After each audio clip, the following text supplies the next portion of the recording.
The Lord has hired all of us, and we have been hired at different times because we became Christians at different times.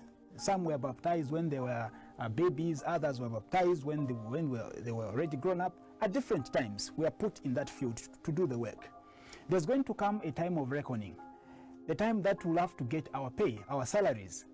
And the Lord is not going to pay you basing on the number of years that you were a Christian or basing on when you were baptized. I think that is immaterial.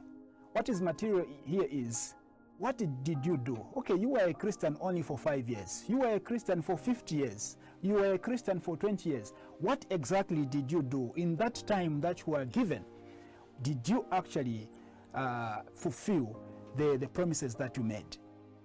That is what is going to determine how much each one of us is going to get to be paid. And here in comes the question.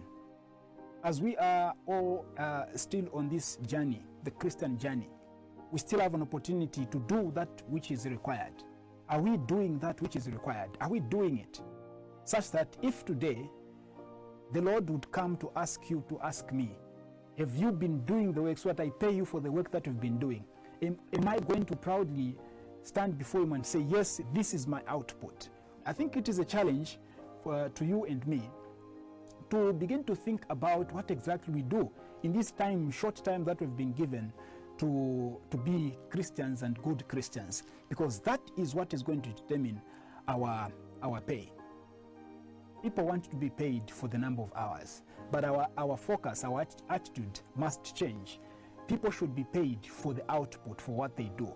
And that is what is going to count on that judgment day, on that day of reckoning, on that day when you and I will have to stand before the Lord to give an account of how we lived our life. The Lord is not going to ask me, for how many years were you a Christian? He's not going to ask me, for how many years were you a priest?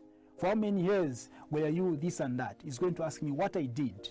If I was a priest for 30 years, 50 years, if I was a Christian for so many years, he's going to ask me, in that time that you were what you were, what did you do? Did you do that which was required?